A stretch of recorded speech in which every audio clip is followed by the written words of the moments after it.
to the NXT Podcast, your home for weekly NXT reviews and insight. The beautiful part of NXT is that when one dream ends, another dream begins. Find all of your NXT news, recaps, and analysis right here. So with that being said, we only have one question for you. Are you ready? We thought so. Let's get the show started right now.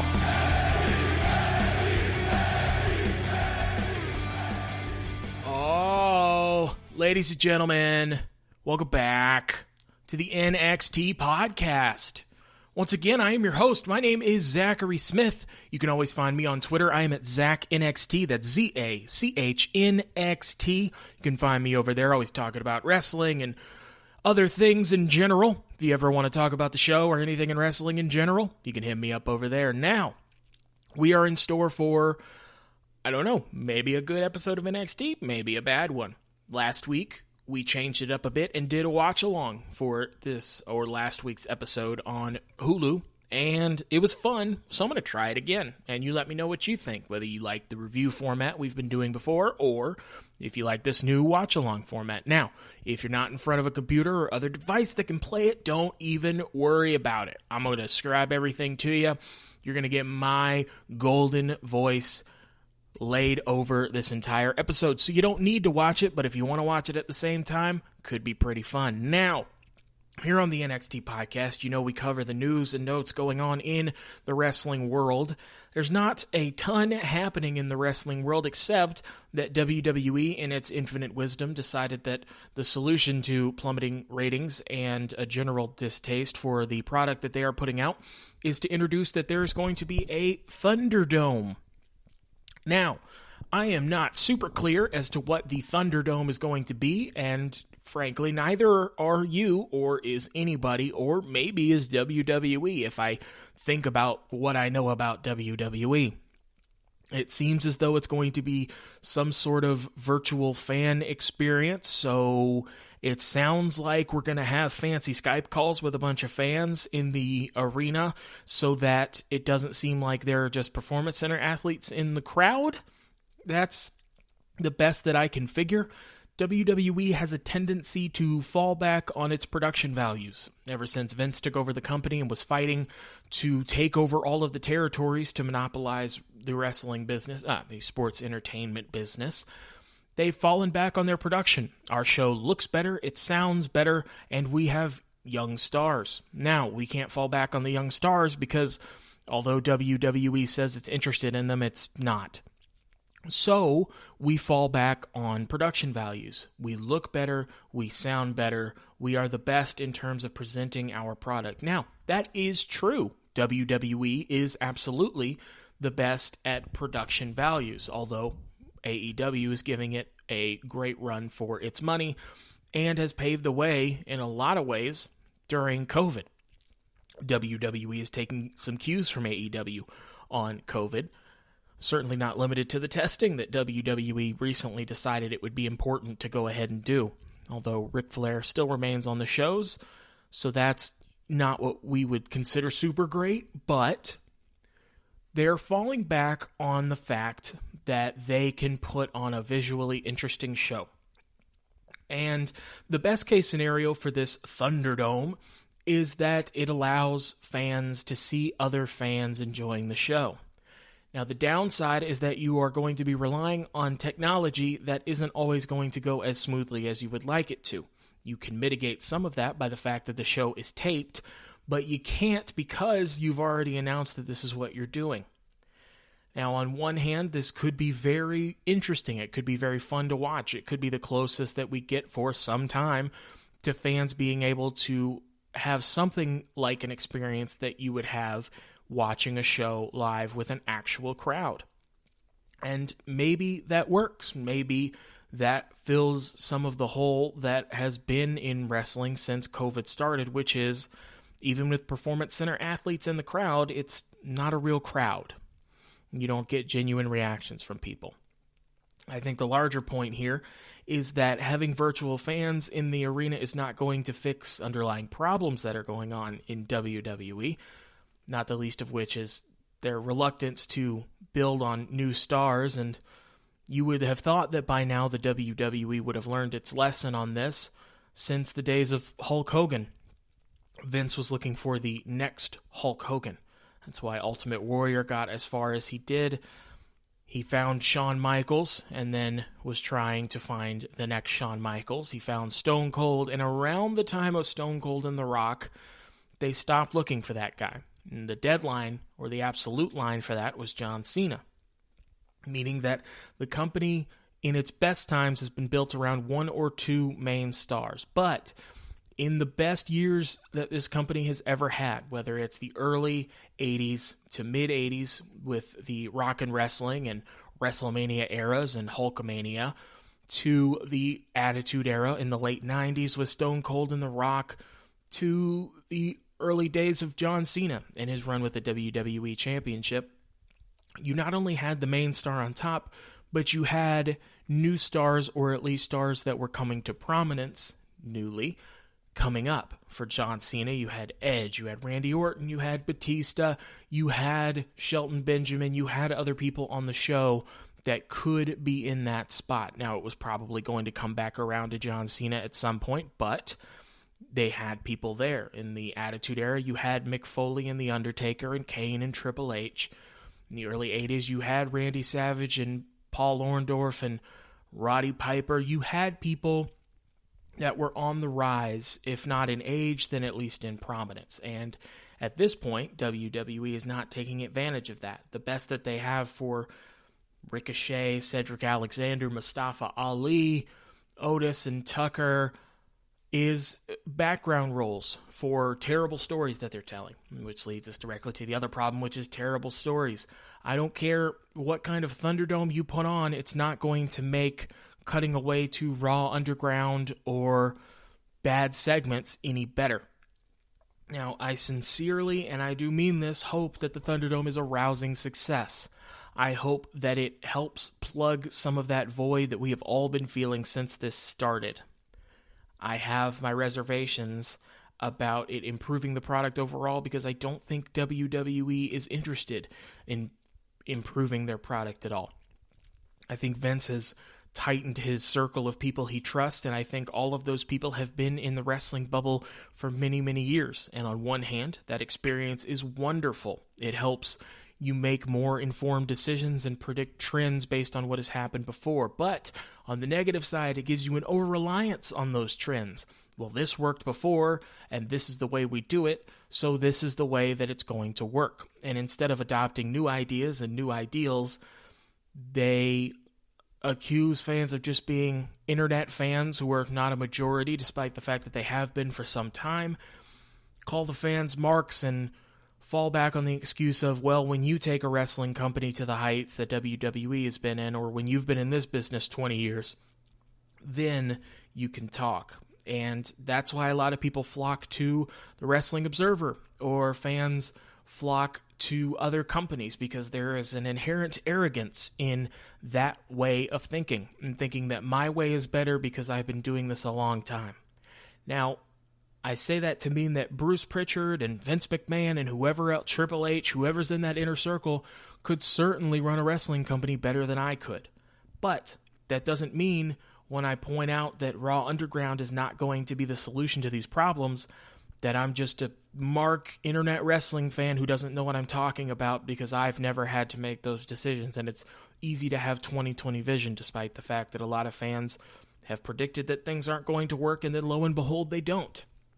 So, again, I sincerely hope that Thunderdome works out and makes us all feel great about wrestling. But I think until the people who are in charge of making the decisions in WWE either change or change their way of thinking, we're going to have a lot of these same problems. Because if you notice, everyone who's complaining about WWE, or anybody who has stopped watching, nobody has said that the explicit reason that they are stopping is because there are no fans.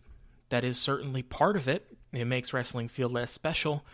But if you gave compelling stories, people would still watch. If this were the Attitude Era, people would still tune in to see Stone Cold and The Rock. And Stone Cold and The Rock are once-in-a-generation maybe if you're very lucky performers, and I understand that, but it's also the way the show was built, the show was made, and the attitude of the show, if you will excuse the pun. So, again, I hope that this is a rousing success, but I hope that much, much, much more importantly, the decision makers change. And I think, at least in WWE, that's not going to happen for a long, long time. So, we are kind of stuck with that. And you know what else you're stuck with? Is me. I'm here, and we're not changing nothing. Now, as I said, we did the watch-along last week, and that was fun, so we're going to try it again. Now, I am watching NXT from this week on Hulu. Right now, I have it queued up on my computer. It is at 0 minutes and 0 seconds. So in just a second here, I'm going to say 3, 2, 1, play, and on the word play, I'm going to, you guessed it, hit the play button. If you want to watch at home with me, you certainly can. Just start it at the same time I do. We'll watch it through. You can talk. I won't hear you, but in my spirit, I will hear you. If you don't have it right in front of you, no need to worry at all. I'm going to be walking through what's happening in the show, and you're going to get that warm commentary that you've come to love here on the NXT podcast. So, sit back, relax, and enjoy. Now, as I said, Hulu version, we are at 0 minutes and 0 seconds. So, if you want to get ready, I'm going to say it in just a second. 3, 2, 1, play. As we see Hogan slamming Andre and the then, now, and forever logo coming up at the start of all of our WWE programming. WWE forever. It's kind of ominous looking. Never really noticed that before. Our NXT logo. Okay, and we're starting hot with Johnny Gargano. And the North American Championship is hanging up. There are a couple ladders outside the ring. That's set up much the way it will be for NXT TakeOver on, I believe, Saturday. So Johnny's out with Candice LeRae here. I believe this is going to be Johnny Gargano versus Ridge Holland, and the winner of this match moves on to the NXT ladder match for the North American title. It's interesting that they're already hanging up the title. I like to think that they just didn't want to do it on the day, and somebody just did it so that they wouldn't have to worry about it later. Johnny's new theme, I don't think is as good as his old theme. That's just occurring to me. Now, I don't often have a chance to react to just the entrance music because I'm usually writing something else down at this point, but it's one of the interesting things that I get to do just watching the show. This is one of those matches that it feels like Johnny Gargano was the obvious winner of this because Ridge Holland is still fairly new to wrestling. He was a rugby player who came over. He's had at least a few matches on NXT UK, but he's relatively new to wrestling. So, I wouldn't think that you would put somebody that is relatively new in a multi-man ladder match. It seems like there would be a lot of stuff to keep up with in that match that maybe somebody who is green wouldn't be able to necessarily keep up with. Ridge Holland impressed me in that triple threat match with Damian Priest and Oney Lorcan, so he can certainly do more than your average athlete turned pro wrestler. But it seems like the kind of thing where Ridge Holland is going to have a good match with Johnny, get himself over a bit, but not quite make it to the ladder match. So, we'll have to see. Ridge Holland's gimmick appears to be he's like a standard angry dude who's just always kind of in a bad mood and looking for a fight, which is fine. It's kind of like a Finley thing. As we cut to another shot of that North American Championship, in case you forget why we're here. So Ridge Holland. So Ridge Holland certainly looks the part. I said it last week, he has the look of somebody who Vince McMahon is going to see on one of the weeks he decides to watch the show and want him on the main roster immediately. But he's one of those guys that should not go to the main roster because he's not going to be ready. NXT is great for getting somebody seasoned and getting them ready, but when you call people up too early, it's not great. It doesn't end up working out well for those folks. Bell rings, and we're getting started. Again, I believe winner of this match moves on to the ladder match. I don't remember how many spots we have open in the ladder match anymore. The end of this qualification for the ladder match has been a bit confusing. We kind of limped to the end for the qualifiers as Rich Holland just drops Johnny to the mat and throws him into the corner because Rich Holland is here to fight you. So we had excellent qualifying matches, a lot of them triple threats, and then we kind of limped to the end, as I said, with basically the people who were in the triple threat matches but didn't directly lose getting another shot at qualifying, and it kind of made it feel like you didn't have other people that were able to even have a match to qualify. Isaiah Swerve Scott comes to mind. I would have loved to have seen him get a chance to be in this ladder match. I think you would add a lot. I think you have a lot of people on the NXT roster that have been performing and have been here that maybe could make better use of this, or at least make the qualifiers more interesting. But then again, what do I know? I've never run a wrestling company, you know? Rich Holland is outside the ring talking smack to Candice. Johnny jumps out of the ring, but Rich catches him. Johnny gets out of that and kicks Rich Holland in the face, which is a rude thing to do. Stamps on Rich Holland's hand, which is a rude follow-up, frankly. Just like it's a mean thing to do to a guy, you know? Like, it's just European uppercut by Rich Holland. That's clearly one of the things he is good at. Rich Holland does a good job of selling and making it look like he is hurt, but he's also just getting more angry at you, which certainly works. You're not usually going to see that from a babyface, but for a heel, that can work really well, or for an unstoppable monster. As we get a graphic that says on NXT tonight, it's going to be Finn Balor versus the Velveteen Dream. They call it a mega main event. Now, in the news, it said that Triple H made a statement about the Velveteen Dream that they looked into the allegations against him and found nothing, and his absence has been due to, I believe it was a car accident. I don't know how WWE looked into it or what specifically I nailed that word, guys. You hear that? Specifically is what I was going for, though you wouldn't have known it listening to it the first time. They looked into, it feels like maybe the WWE is not the best people to look into something like that, but I don't know. What I do know is that it's still very weird seeing the Velveteen Dream on my TV screen when this still feels unresolved, and I don't think his gimmick helps. His gimmick is kind of a very sexual, he's doing a Prince impression, and that, I think, is adding to some of the discomfort that I have with it.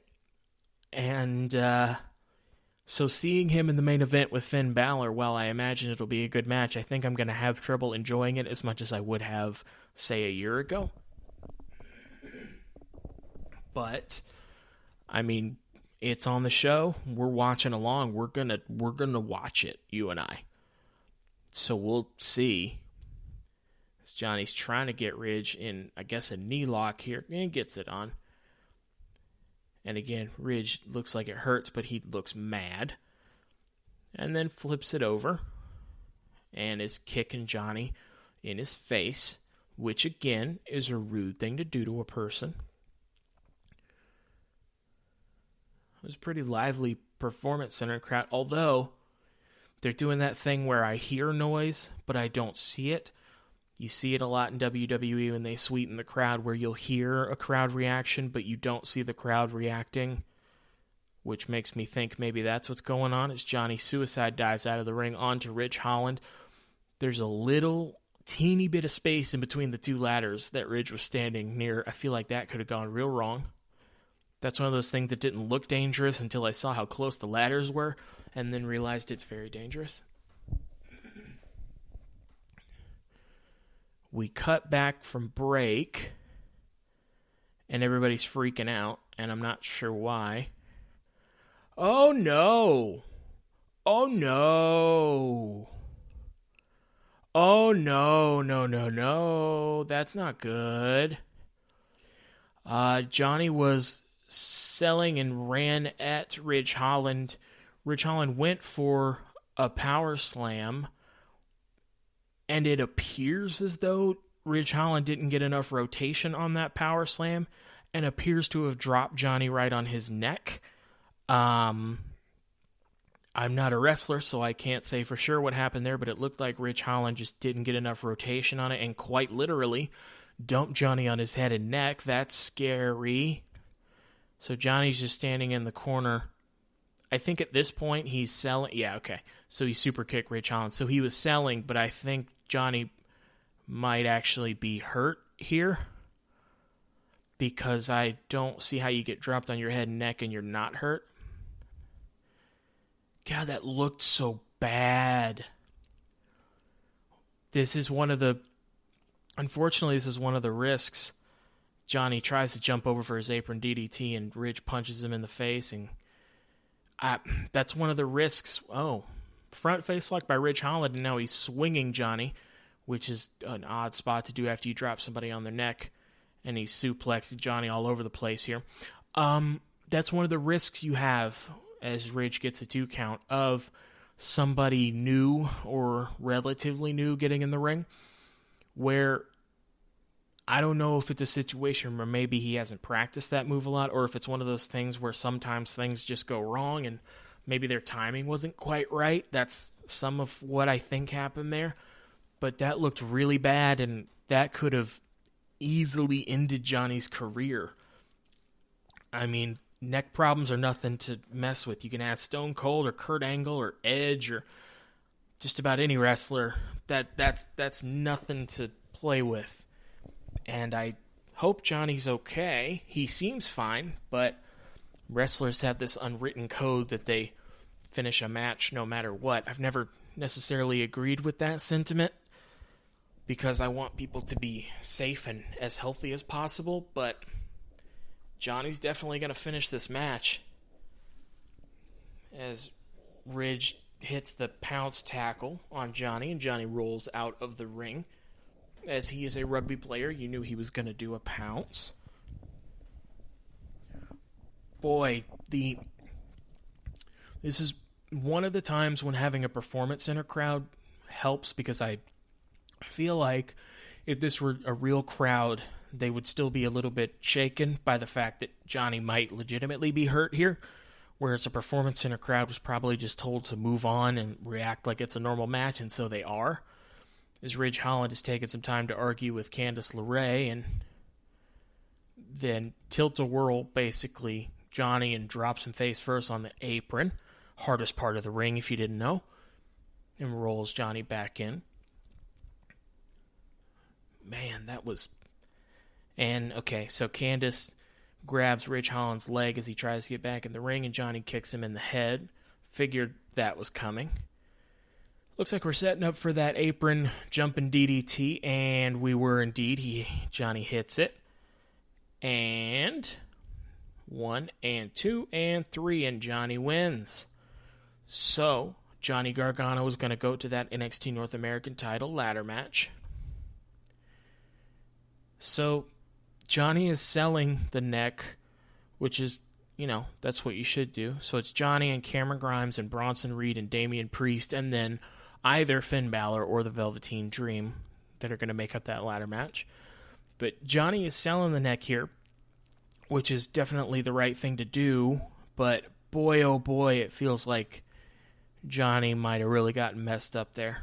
And they're replaying that spot, which is, I don't know about that. That's not great. Don't know that we should be replaying it a bunch. And then we see the draping DDT from Johnny to beat Ridge Holland.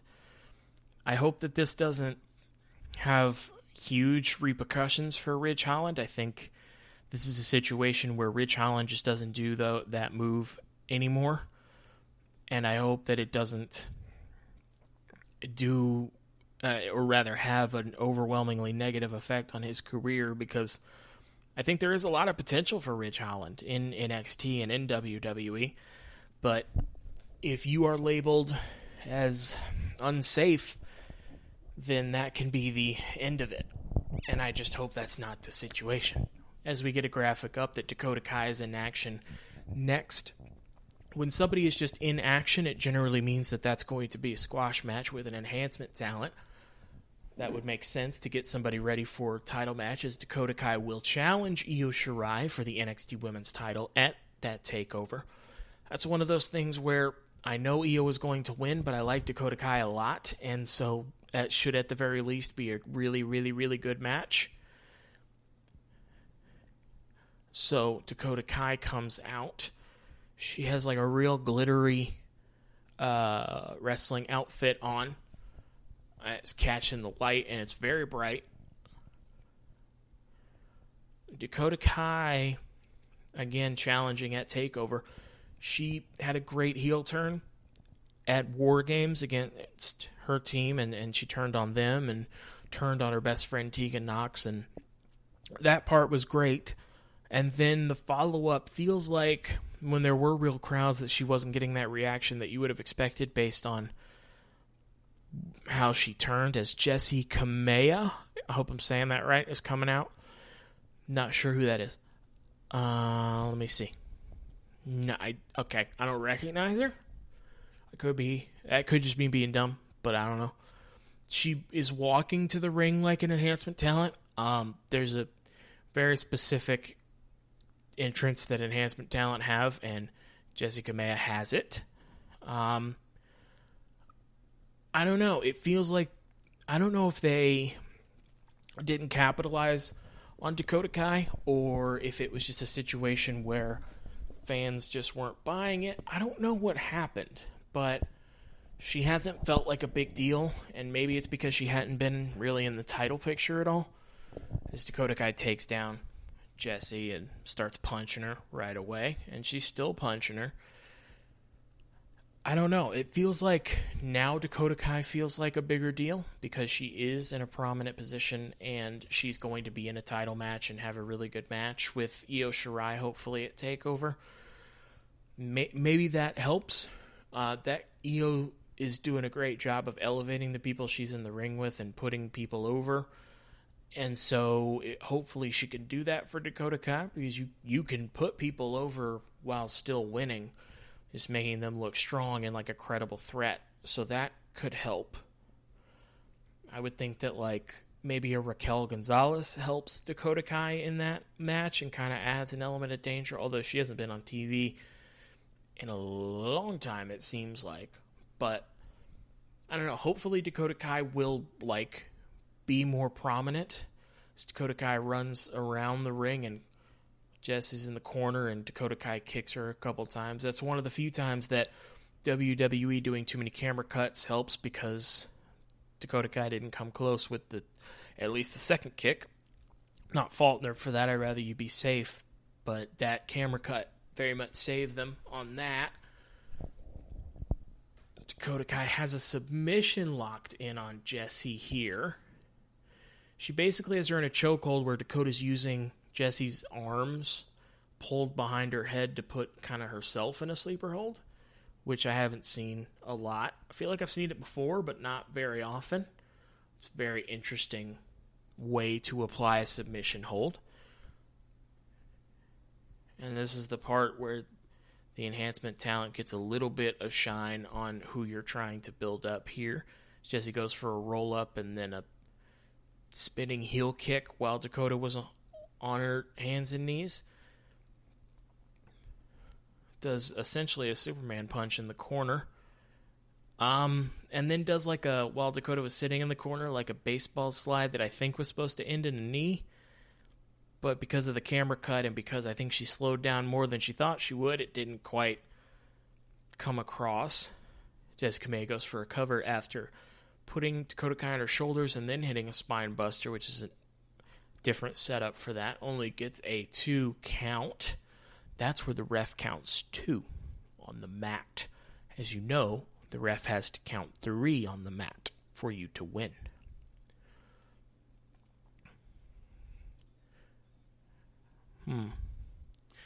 So Dakota Kai wins. It just now occurred to me that her finisher is called the GTK, the go to kick, because it is essentially a go to sleep, but instead of just hitting a knee, she throws the person off her shoulders, falls on her back, and does a kick. It's not as good as the go to sleep. I think the problem is that you're falling onto your back, which makes, with the go to sleep, the person like's head landed on your knee and it felt like it would really hurt. This, I think, because you're on your back and you're falling at the same time as your opponent, and it's a kick rather than a knee. I don't know. It didn't work, but that's okay. She said, "You must be out of your mind." Dakota Kai has a mic. "Everything you said about me just proves my point even more." "You think I'm afraid of you?" "I mean, I do." "Don't make me laugh." That was British. "You're so focused on the people of my past, while I'm focused on the future." Okay. She said, "Take over. I'm going to take that championship from you." Yeah, it just now I learned while doing this live that I can't do an Australian or a New Zealand accent.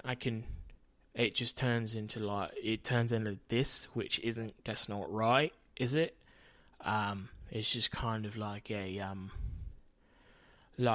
it's almost there, isn't it? But it's not quite. And Dakota Kai is interrupted because Io Shirai comes down to the ring. Because if you talk about Io Shirai, she's gonna come down the ring and fight you. She just wants to fight. This is interesting when you have somebody who isn't going to cut traditional promos like Io. I don't know how well or not Io speaks English, but I know that in WWE, if you don't have that as your primary language, then they'll often have you not cut promos.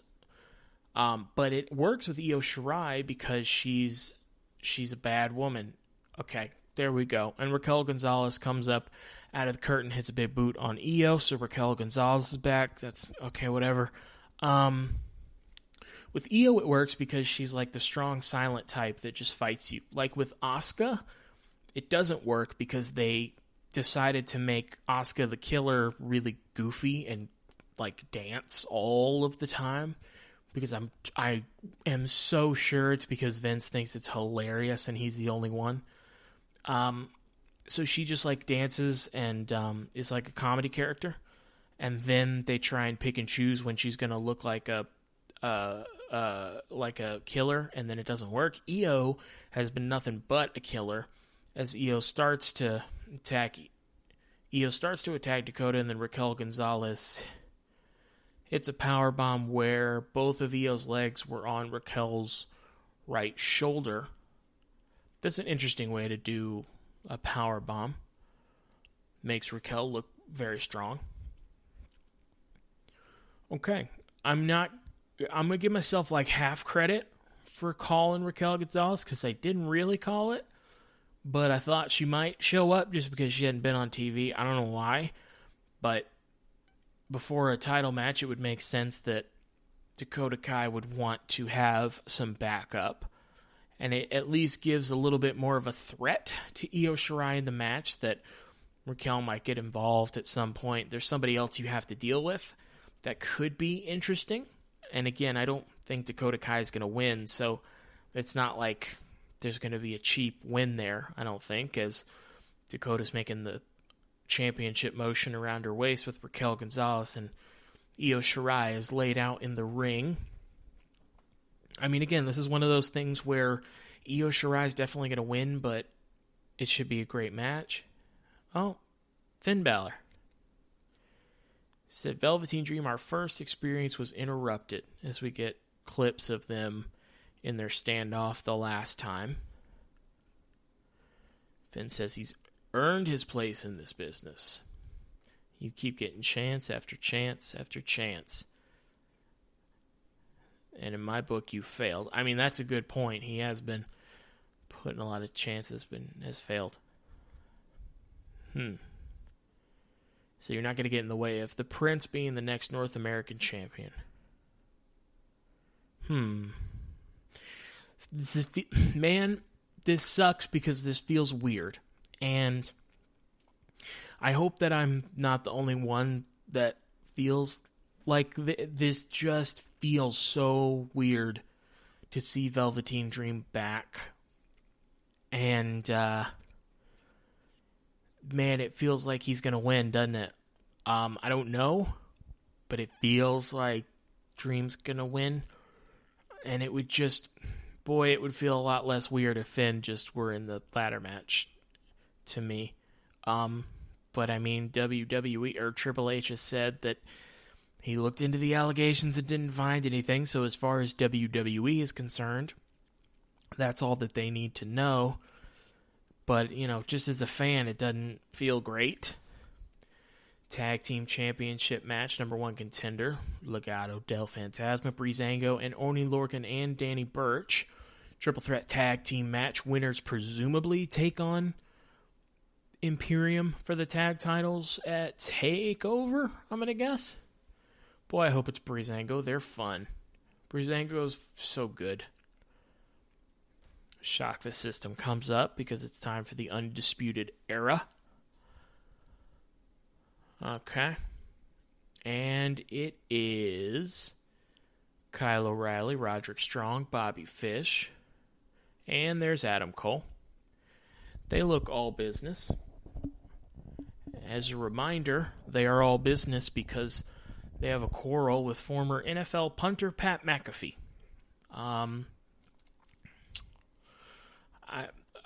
I like Pat McAfee a lot. I really do. And I'm happy he's here, but I think I'm still sour on the way that they set this up initially and the follow-up with that basically interrupting a tag team match. Appears as though Pat McAfee's going to be coming out here. They're all in the ring. They are anxiously awaiting Mr. McAfee to come to the ring. Oh, there's Pat. Pat came in from like a side entrance. Pat McAfee's got some dudes with him too. Is Pat McAfee going to be the heel? Because Pat McAfee's coming out like a bad guy. Okay, Pat McAfee has a microphone. He is gold on that microphone. Well, hello, Undisputed Era. It's a very nice way to start. It says, last week you said, please come see me. Pat says, I'm here. He's got 28 years of NFL experience with me. He's got 3 dudes with him that I don't recognize, but that doesn't mean they're not important. He says, you be nothing without these 3 stooges. So you could never come face to face with a human like moi. Huh. And Adam Cole says, I got this. So the members of Undisputed Era are going to leave the ring. Says, you ready to start now, Pat? Yeah, I'm pretty sure Pat McAfee's the bad guy in this story, which is very interesting. One, because that would mean Adam Cole's going to be a face, which he hasn't been in WWE, and it's interesting to have Pat McAfee be the heel. Pat McAfee's in the ring.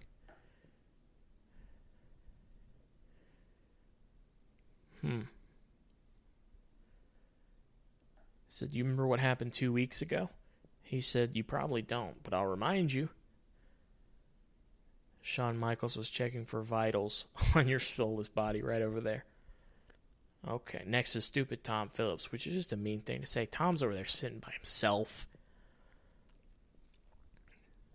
Oh, boy. He says, you were held back. You took advantage of a situation, blah, blah, blah. I outsmarted you in your own house. Wow. Oh, yeah, Pat McAfee's a bad guy. Somebody said you suck. Pat said you suck. Wow, I did not think Pat McAfee was going to be the bad guy. That's super interesting. Wrestled in front of 5 people in Armory's bingo halls. Wrestled all over the world. Said you're the biggest star in this brand. King of NXT. Said you had all these people fooled. 400 and some days. You held the NXT title. Took me 1.5 minutes to knock yours out. Wow. Okay.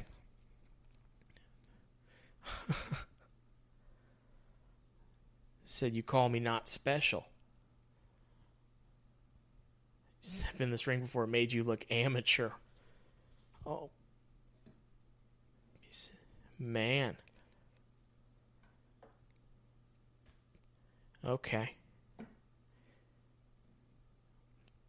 This is a good promo. Said, y'all better hope I don't stick with this profession. I mean, millions of dollars in 7 different careers. This could be number 8. Pat says Saturday it's going to end the exact same way that it ended a few weeks ago. Going to be left unconscious and throwing a temper tantrum after losing your mind. Wow. Okay. So you only gave me 2 weeks to train for this match.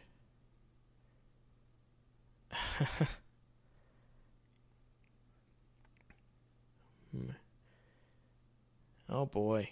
Pat says 2 weeks is all I'm going to need to beat you. You're going to have to explain to the entire internet wrestling community how you lost to an outsider. Said you're great in this world, you are. He said, but I am next level. Said I'm above you as an athlete. Man. Said Saturday it's going to end with one swing of this foot, meaning your face. Oh, wow.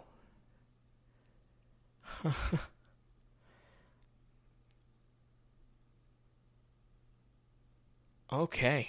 So, said the only sound any of you will hear is boom, and then he threw the mic at Adam Cole, bounced off the mat, and went through his legs, and Adam Cole was standing in the corner, but now he comes out to the middle of the ring, and now security's here. Pat McAfee's jaw-jacking because security is holding Adam Cole back. Okay, and now Adam Cole's going to attack security. Yep. Adam Cole took out all of the security. Undisputed Era and Pat McAfee's guys are still here. Adam Cole's just staring at Pat McAfee, who now looks concerned because Pat McAfee's a good heel. Adam comes up, and Pat McAfee's boys get in the corner, and then Undisputed Era jumps in the ring. Adam says, you want to do it right now? Tell your boys to get in the ring. We will mangle you right here, right now. I wouldn't necessarily recommend it. You already have Pat coming in who's brand new. I don't know if I want 3 other brand new dudes. This Saturday at TakeOver. Okay. Adam Cole said this Saturday at TakeOver, I'm going to make you my B word, except he said the word. Didn't say it with a microphone, just said it into the corner. And the camera audio picked it up. And now the entire Undisputed Era is leaving the ring.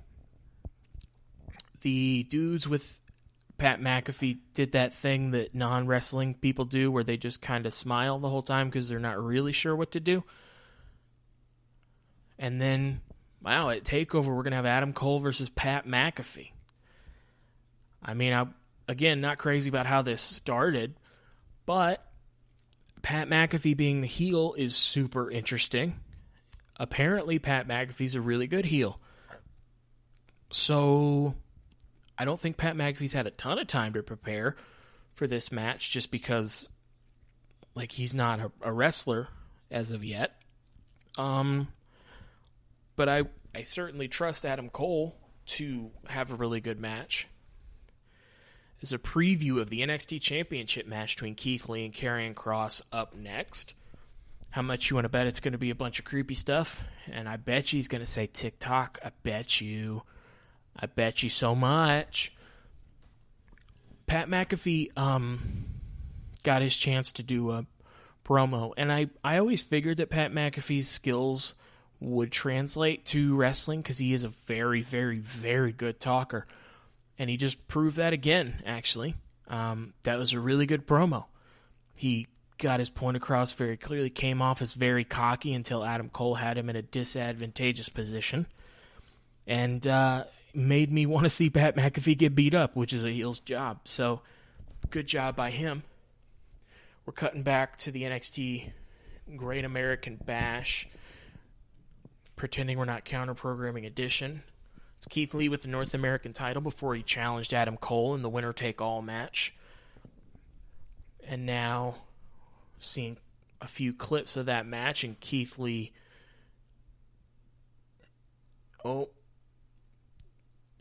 Keith Lee taking the last shot from Adam Cole and kicking out. Adam Cole getting one finger on the ropes. Okay, so we're going to do like a fade to black thing after Keith Lee went. Okay, so Keith Lee hits the Big Bang Catastrophe. Still cannot believe they let him name it that. And Adam Cole wins. And he has both titles. Makes it feel a lot less special now that he gave up the North American title. I get why he did it, but it really takes away from this moment now that I think about it. And I'm seeing it again. And Scarlett and Karrion Kross. And Karrion Kross and Scarlett watching him from the rafters. Okay. I'm going to be honest. There's a voiceover here, but it's just kind of... Each day, a man attempts to climb a mountain. And I'm going to be honest, I don't care. So I'm not going to tell you what they're saying. There's appears to be a volcano that's about to erupt as we look at Karrion Kross. Yeah, that was a volcano erupting. And there's Karrion Kross and Scarlett with flames around them. And shots of Karrion Kross beating up enhancement talent. And just generally spooky shots of Karrion Kross. And there's him taking out Ciampa at TakeOver in Your House. And he beat Ciampa down. I don't dislike Karrion Kross. I dislike this gimmick. It feels like somebody playing a monster rather than a monster. Dijakovic and him getting into it and him taking out Dijakovic. And there's the TikTok. There it is. There it is. And then here's the match between Kross and Dijakovic. Dijakovic is quite a bit taller than Karrion Kross. I forgot about that till I just saw him going face to face. And him injuring Dijakovic, putting his head in the steel steps? And Keith Lee coming out to ringside, and then Karrion Kross choking out Dijakovic. Okay. And then, being the monster that he is, Karrion Kross doing nothing when Keith Lee got in the ring, and then Karrion Kross walking away. You don't get to be tough and scary when you run away and send your girlfriend to come give contracts to people to sign for matches. You can't be TikTok, I'll hurt everyone you care about until I get a title match, and then also have your girlfriend come give a contract. And I forgot this dumbest part, that Keith Lee was given that contract, opened it, and a friggin' fireball was in it. That is, that's really dumb, because you didn't need it. I don't understand why they did that, but Keith Lee opened a fireball contract, and so I guess, it's just on even more now. And, yeah, okay. And it's shots of Keith Lee and Karrion Kross and Scarlett, and yeah, and then TakeOver Kross versus Lee. Okay, great.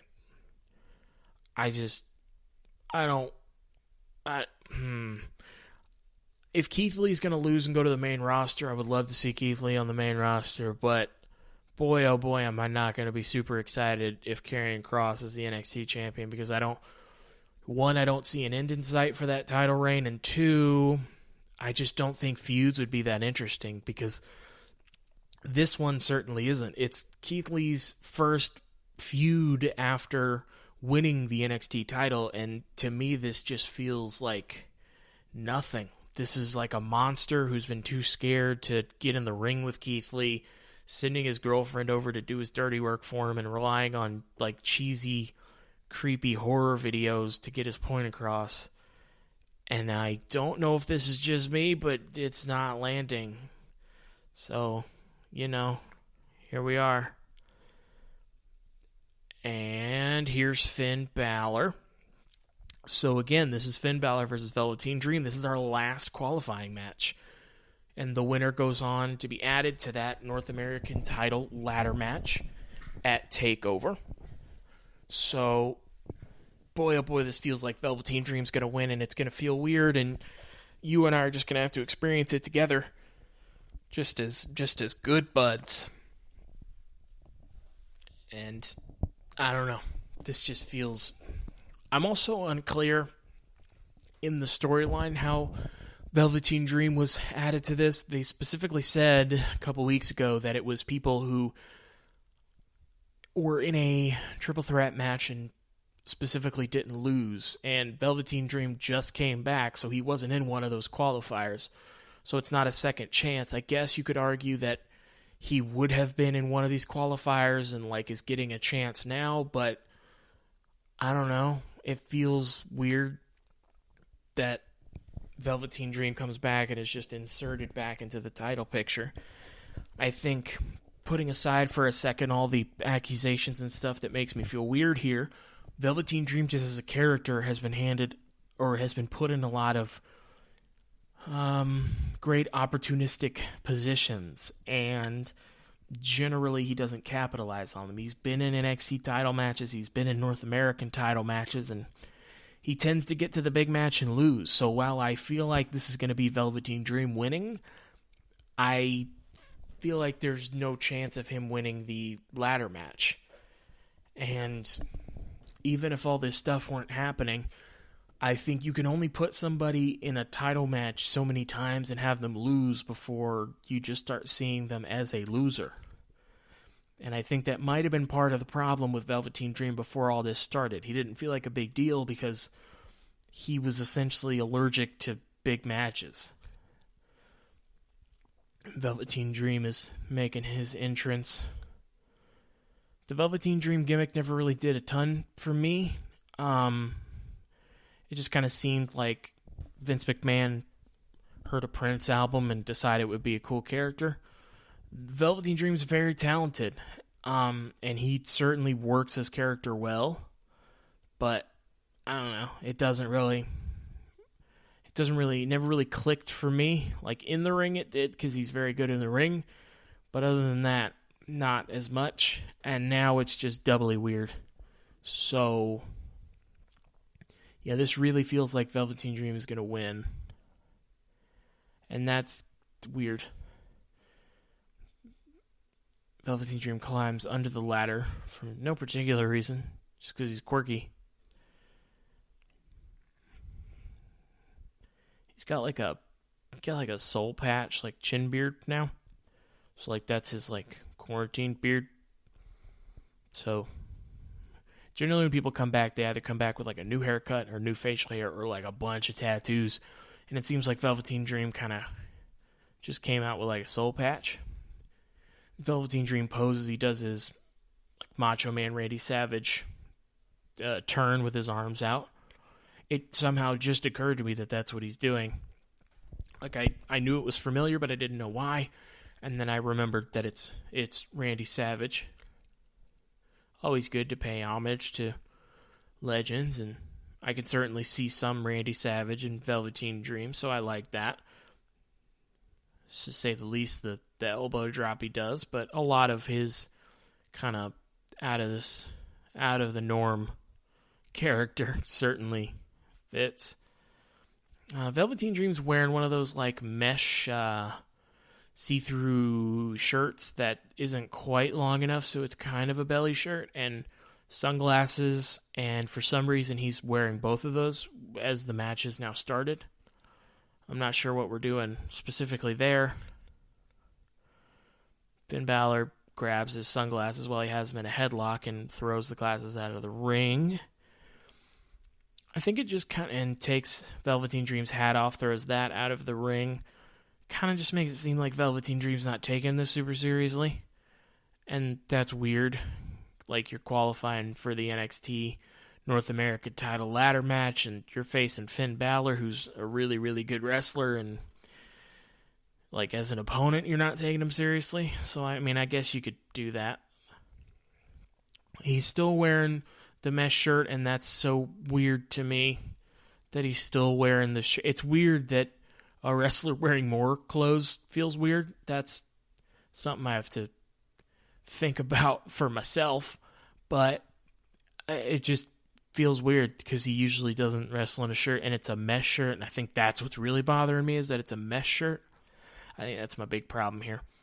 We come back from break. Velveteen Dream lost a shirt at some point as Finn Balor has him in a rear chin lock, and then Velveteen Dream breaks out of that with a jawbreaker. Mauro Ranallo said that it's Finn Balor versus Velveteen Dream in a second chance scrap. This is not a second chance scrap for Velveteen Dream. This is a first chance scrap. Thez press by the Velveteen Dream, and he's punching Finn Balor in the face. He keeps throwing up the NWO 2 suite for some reason. I think he said Wolfpack in the house and howled like a wolf at the camera. I don't really know what we're doing there. The 2 suite. And then throws Finn into the corner head first. Silently howls at the camera again. Because, why not? Why would you not? He did the 2 suite to Finn. Oh, right. He's doing the 2 suite because it's Finn Balor. It has been so long since Finn Balor did anything with that I had completely forgotten that he did it in Bullet Club. I forgot all about it. That's my fault. That's me being dumb. That's me doing this podcast after getting off of work, and I got a dumb brain a little bit. Now he's kicking Velveteen Dream's leg, and Velveteen Dream is like dang near backflipping, selling it. Velveteen Dream's really good at selling, and he's very athletic, so he has a tendency to launch himself for big bumps, and that certainly makes things look even better than they generally are. So that's always good. They're both on the mat. Finn Balor had him locked in like a kind of a cloverleaf submission around the legs.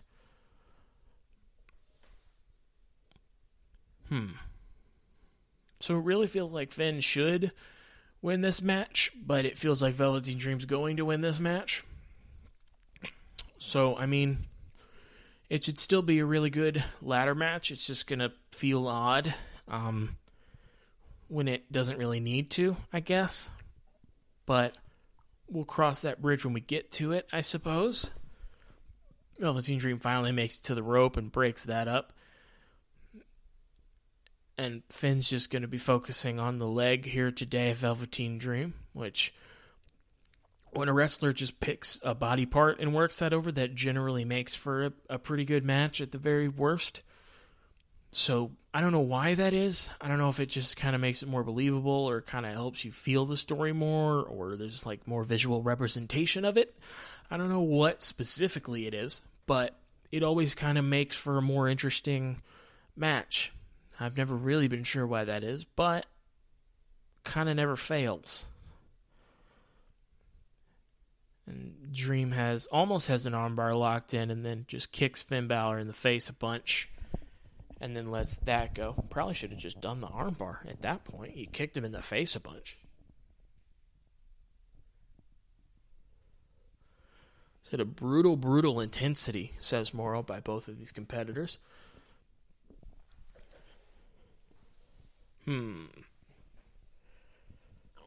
Oh, yeah. Mauro mentions that Finn Balor is looking to become North American champion for the very first time. I forgot that Finn was already well gone from NXT when the North American title came around. Before Adam Cole, it was widely accepted that Finn Balor was the best NXT champion of all time. I imagine there's people that would still argue that. I would say it's Adam Cole. I mean, 400 and some odd days as champion, and it never really felt stale.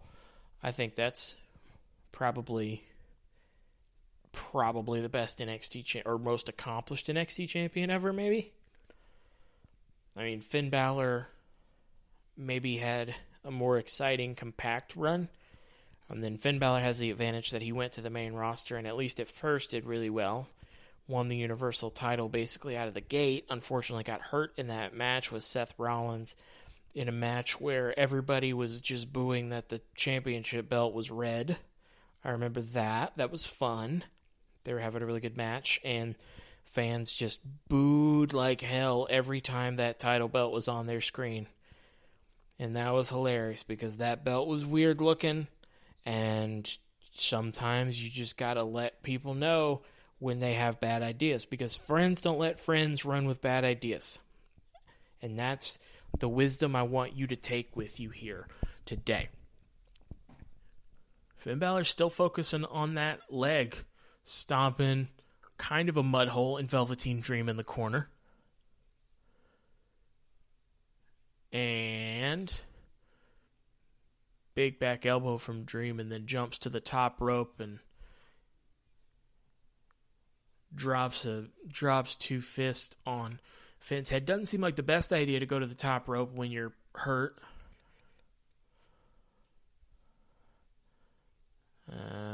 Velveteen Dream is outside of the ring. He's now staring up at the NXT North American title. Oh, come on, man. So Cameron Grimes is out here.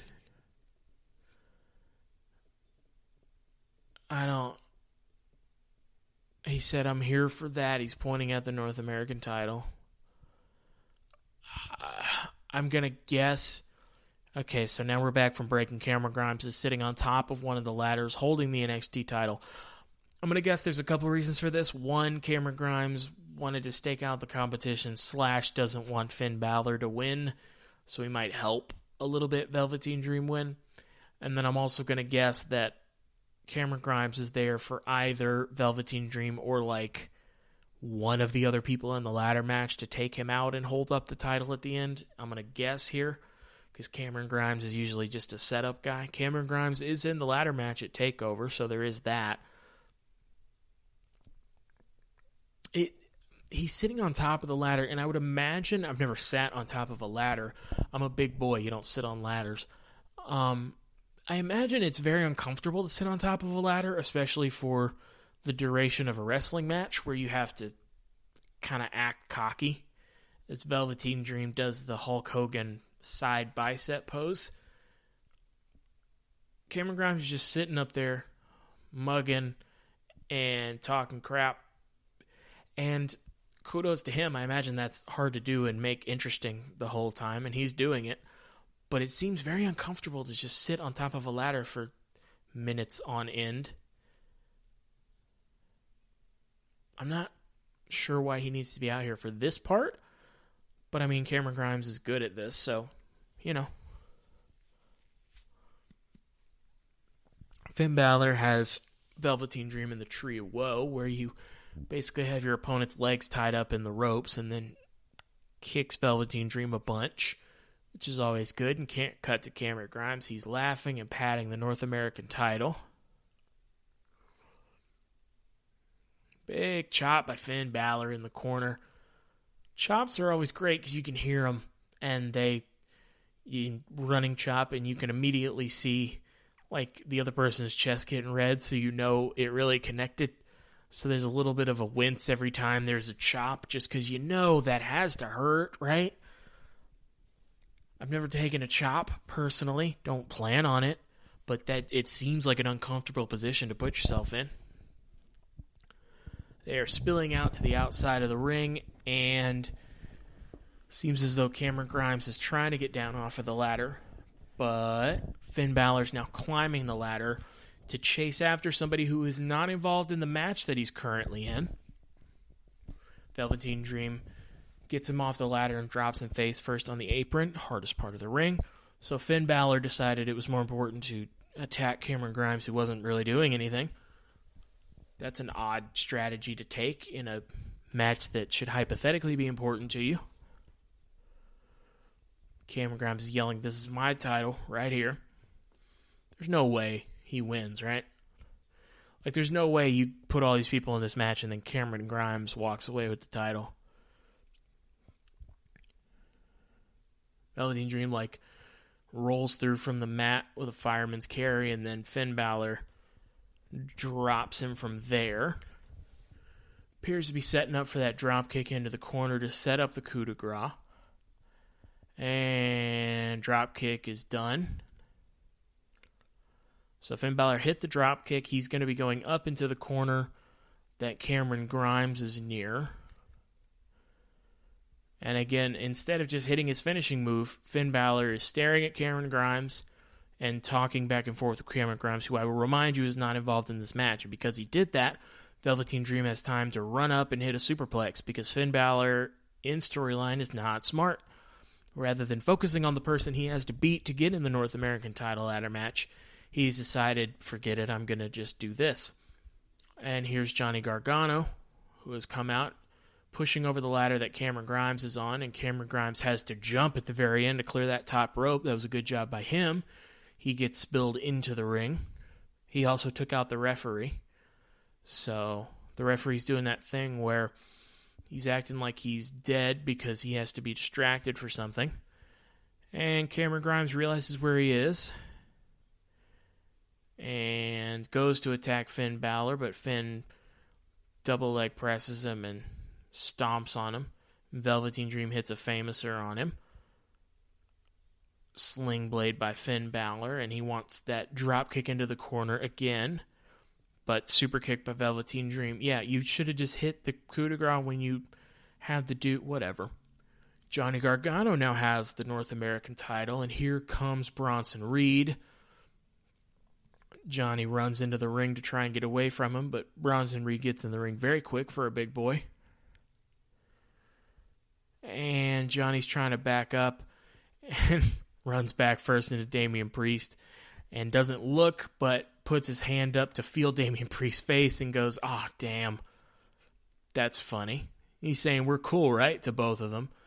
And Damian Priest punches Johnny. Bronson Reed throws him out of the ring. And now Damian Priest is holding the title and is looking at Bronson Reed. Throws it to Bronson Reed, then kicks him in the face. Super kick onto Damian Priest by Velveteen Dream, and Bronson Reed clotheslines both of them over. Velveteen Dream's holding the North American title that he has not even gotten close to yet. Finn knocks him out of the ring and then dives onto Damian Priest and Bronson Reed, who, again, I feel necessary to remind you are not involved in this match in any way whatsoever. Then Timothy Thatcher comes out because we don't have enough people out here yet, so let's get Timothy Thatcher in here. He rolls Finn into the ring after attacking him briefly. And Velveteen Dream hits the Dream Valley Driver. And Timothy Thatcher's walking to the back now. Dream's going to the top rope. Says to the ref, "Wake up, you don't want to miss this." Hits the elbow drop on Finn Balor. And 1, and 2, and 3. Okay. So Velveteen Dream takes the last spot in that ladder match. And that was a lot of people involved in that. So, Johnny Gargano, Cameron Grimes, Bronson Reed, Damian Priest, and now Velveteen Dream. 5 people, 1 ladder match. Winner is the new North American champion. Oh, we're not done. Johnny hits a super kick on Velveteen Dream. Johnny seems okay, but hope he's okay. Johnny sees the North American title. He's walking over to it slowly. Picks it up. He's smiling at it. Kisses the North American title. He's holding it up. And super kick by Cameron Grimes onto Johnny Gargano. He picks up the title. Choke slam by Damian Priest on Cameron Grimes. And clothesline by Bronson Reed onto Damian Priest. Bronson Reed picks up Velveteen Dream. Drops him. So it appears Bronson Reed is your last man standing and holds up the North American title, which virtually guarantees that Bronson Reed will not be winning the North American title, because you don't get to pose with the title last if you're going to win. Yep, everybody else is down, and Bronson Reed is holding the title. So Bronson Reed's not winning, because that's how wrestling works. Cool shot of Bronson Reed at the end holding the title. I think they do that to try and get you used to the person holding the title, but that isn't the sensation you get. So, pretty good episode of NXT this week. Better than last week, certainly better than a couple weeks ago. I sincerely hope that you had as much fun as I did doing this watch-along. Again, you can find me on Twitter. I'm at ZachNXT, ZACHNXT. Let me know over there. What did you think of the watch-along? Do you prefer the reviews where I just take notes before and big picture go over what happened? Or do you prefer this watch-along where I'm kind of just watching it with you or describing it to you? I have a lot of fun doing the watch-alongs, but I want to hear what you think. If you have anything you want me to hear me talk about on the show, you can also shoot that over to me there. A lot of my friends' suggestions have ended up in the show proper. So, news and notes or anything you want to hear different about the show, or just tell me how good of a job I'm doing. Again, ZACHNXT on Twitter. Otherwise, this has been another week of the NXT podcast, and thank you so much again for joining me. I have been Zachary Smith. You have been fantastic as always. Thank you, and have a great rest of your day.